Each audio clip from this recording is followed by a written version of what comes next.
One of the best things about running is that you need virtually no equipment to do it. As long as you're standing on solid ground, you can go for a run. While I don't think you should run any sort of distance in the wrong type of clothing or no clothing at all, We're going streaky! Yes! the first real consideration for your equipment is your running shoes. When you think about it, this is a piece of equipment that impacts your body hundreds of thousands and probably millions of times. When you first start running, getting any type of sneaker may work for you.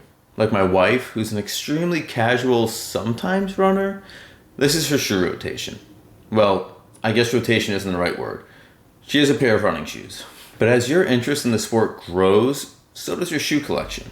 You see, you don't want to have a heavy shoe with a bunch of cushion when you're trying to race a 5K. And on the other hand, you don't want to have something with minimal traction or stability if you're running on rough terrain. So in this video, we're going to cover what types of shoes to build into your running rotation, when to use them, and we'll also hit on my favorite ways to build your rotation without breaking your bank. I'm Dave, and this is Dave Does Fitness.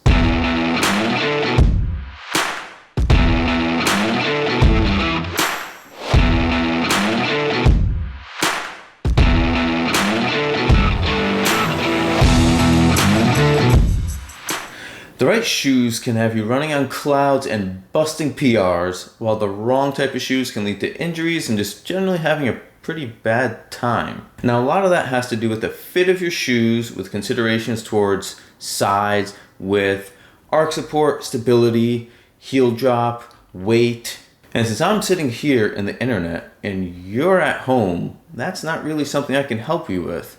And I think that's best done in person by trying shoes at your local running store, or at the very least ordering from a website that has a generous and easy return policy. The only tips I'll give in that regard is that the shoe should feel comfortable, hold your heel well, and you'll likely want to go a half to even a full size larger than your normal casual shoe size. Your feet are going to need some room to splay, and you may swell a bit on longer runs. You'll see as I go through my own shoes that I found a brand that works well for me, and I just kind of tend to stick with it. So once you find shoes that fit your feet well, you may realize there are all types of running shoes out there, from track flats all the way up to monster cushion clunkers.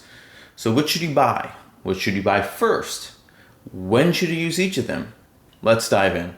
When building a shoe rotation, your first purchase should be a shoe we'll call the Daily Trainer.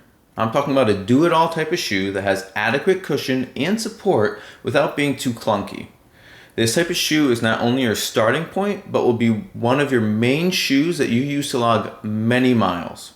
Once your rotation is built up, you're going to use this shoe for your slower paced runs around Zone 2 or MAF pace, which should be the majority of your road time. Now, a couple models that fit this bill would be Brooks Ghost or New Balance Fuel Cell Rebel. My current Daily Trainer is a Saucony Ride 15. Definitely nothing fancy. Now that you have your basics covered, your next purchase should be a faster shoe or tempo shoe. This should be one that is likely lighter than your basic trainer, and these days may or may not come with a plate in the sole. They likely don't offer as much support or cushion, but are made for going faster with enough durability to last for quite a few miles. These should be used for faster runs at tempo speeds or faster, and when first building your shoe rotation, they can also be used for your race day shoes. A couple examples would be the Hoka Mach series or the Asics Nova Blast.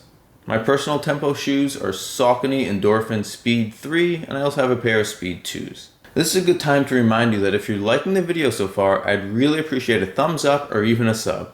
The channel has just passed 200 subscribers and we're growing fast. As a small channel, your interaction is a big deal to me, so thank you so much. Okay, so race day should feel special. You're at your peak, you've put in weeks of training, and you're ready to run down that PR. So why wear a training shoe when you're not training? Your third shoe is going to be a race shoe, the absolute lightest of your rotation, and also likely a plated shoe.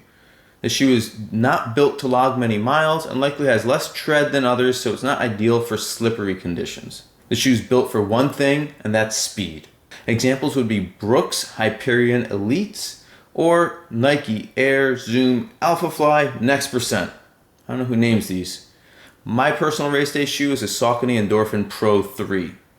I specifically wanted to only use these on race days, but not have too different a feel, so getting the Speed 3 as my tempo shoe and Pro 3 as my race shoe was the best way to achieve that. And yes, I still keep them in their box, so when I open them the night before the race, it's like I'm opening Marcellus Wallace's briefcase and I know it's go time. Now for some runners, just the 3 shoes we've covered will be all they need. But for when you want to log miles until the sun goes down, push things to that next level, and push your credit card to the limit, there's always more. So after beating up your legs with your fast runs or your long runs, sometimes you just need to move your legs a little bit the next day to help with recovery, and you want to strap some pillows on your feet. That's why your 4th shoe is going to be a recovery or max cushion shoe. These shoes are going to be the heaviest of the lot due to their cushion and just overall higher amounts of material used.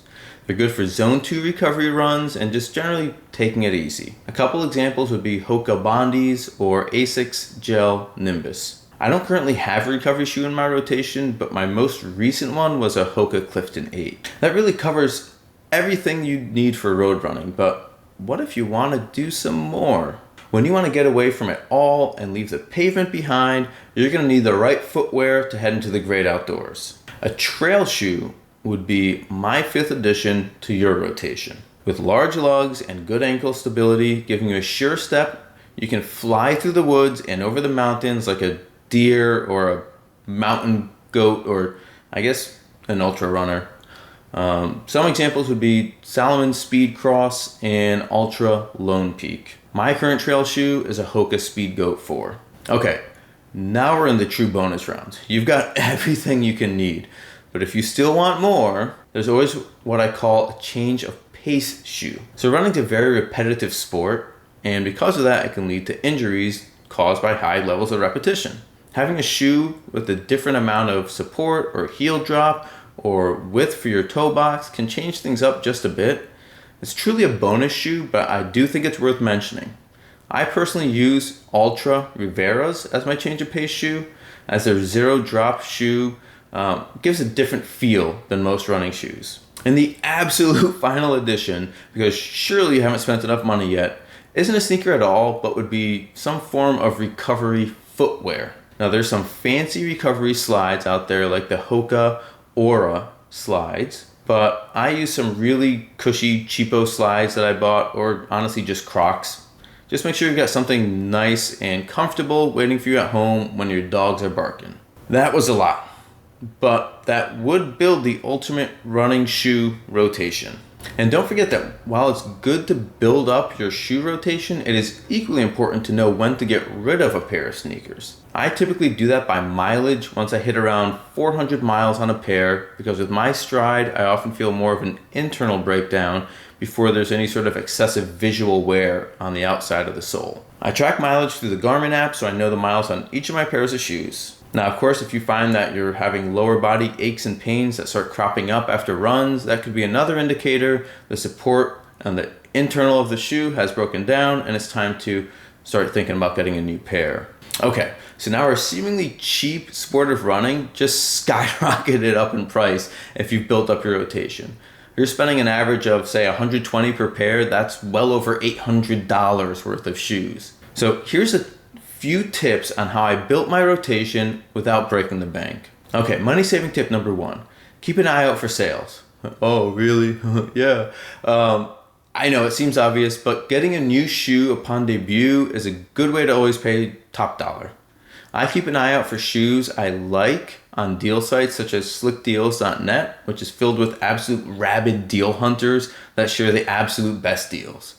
I've landed multiple pairs of Saucony sneakers at under $40 a pair. Other sites like 6pm.com, dsw.com, and even zappos.com can all have decent deals from time to time.